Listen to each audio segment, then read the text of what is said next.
बोलिए विष्णुदेव भगवान की जय, सच्चे दरबार की जय। राधे राधे। श्री हरिदास। तो हम मोहिनी एकादशी की व्रत कथा आप सभी को सुनाने जा रहे हैं। तो मोहिनी एकादशी की व्रत कथा इस प्रकार है। धर्मराज युधिष्ठिर बोले, हे कृष्ण जी, बैसाख मास के शुक्ल पक्ष की एकादशी का क्या नाम है तथा उसकी विधि विस्तार पूर्वक कहिए। श्री भगवान बोले, हे धर्मनंदन, मैं आपसे एक पुरातन कथा कहता हूँ जिसको महर्षि वशिष्ठ जी ने रामचंद्र जी से कहा था। श्री रामचंद्र जी बोले, हे गुरुदेव, आप मुझे कोई ऐसा व्रत कहिए जिससे समस्त पाप नष्ट हो जावे। महर्षि वशिष्ठ जी बोले, हे राम, बैसाख मास के शुक्ल पक्ष में जो एकादशी होती है उसका नाम मोहिनी है। इस एकादशी का व्रत करने से मनुष्य के समस्त पाप तथा कष्ट दुख नष्ट हो जाते हैं। इसके व्रत के प्रभाव से मनुष्य मोह जाल से छूट जाता है। अतः इस एकादशी का व्रत दुखी मनुष्य को अवश्य ही करना चाहिए। अब आप इसकी कथा सुनिए। सरस्वती नदी के किनारे एक भद्रावती नगरी बसी हुई है। उस नगरी में धनपाल नाम का धन्य धान्य से पूर्ण एक वैश्य रहता था। वह अत्यंत धर्मात्मा तथा विष्णु भक्त था। उसने नगर में अनेक भोजनालय, प्याऊत, कुआं, तालाब, धर्मशाला आदि बनवाए। उसने सड़कों के किनारे आम, जामुन, नीम आदि के वृक्ष लगवाए। इस वैश्य के 5 पुत्र थे, जिसमें सबसे बड़ा पुत्र अत्यंत पापी था।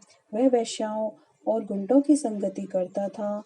वह अपना समय जुआ खेलने में व्यतीत करता था। दूसरों की स्त्रियों के साथ भोग विलास करता था तथा देवता, पितृ आदि को नहीं मानता था। वह अपने पिता के धन को बुरे व्यसनों में खर्च किया करता था। मद्यपान तथा मांस का भक्षण किया करता था। इसीलिए उसके पिता, भाइयों तथा कुटुंबियों ने उसे घर से निकाल दिया और उसकी निंदा करने लगे। घर से निकलने के बाद अपने आभूषणों तथा वस्त्रों को बेचकर रहने लगा। धन नष्ट हो जाने पर वेश्याओं ने तथा गुंडों ने भी उसका साथ छोड़ दिया। अब वह भूख और प्यास से दुखी हो रात्रि में चोरी करने लगा। एक दिन में पकड़ा गया, परंतु सिपाहियों ने वैश्य का पुत्र जानकर छोड़ दिया। वह दूसरी बार फिर पकड़ा गया और राजा ने उसे कारागार में बंद कर दिया। कारागार में राजा ने उसको बहुत दुख दिए और उससे नगर छोड़ने को कहा। अंत में वह दुखी होकर नगरी को छोड़ गया और जंगल में पशु पक्षियों को मार मार कर खाने लगा। एक दिन वह पापी भूख और प्यास से व्याकुल हो जाने की खोज में निकल पड़ा और कौटिल्य ऋषि के आश्रम पर आ पहुंचा। इस समय बैसाख का महीना था। कौटिल्य ऋषि गंगा स्नान करके आए थे। उनके भीगे वस्त्रों के छींटे मात्र से उस पापी को कुछ सद्बुद्धि प्राप्ति हुई।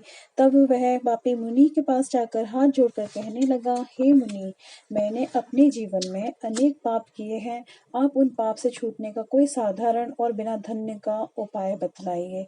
तब ऋषि बोले, तू बैसाख के शुक्ल पक्ष की एकादशी का व्रत कर। इस एकादशी का नाम मोहिनी है। इसके करने से तेरे समस्त पाप नष्ट हो जाएंगे। मुनि के वचनों को सुनकर वह बहुत प्रसन्न हुआ और मुनि की बतलाई हुई विधि के अनुसार उसने मोहिनी एकादशी का व्रत किया। इस व्रत के प्रभाव से उसके समस्त पाप नष्ट हो गए और अंत में गरुड़ पर चढ़ विष्णु लोक को गया।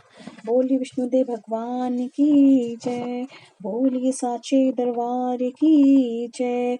बोले एकादशी मैया की जय। बोले लक्ष्मी मैया की जय। तुलसी मैया की जय। बोले साचे दरबार की जय।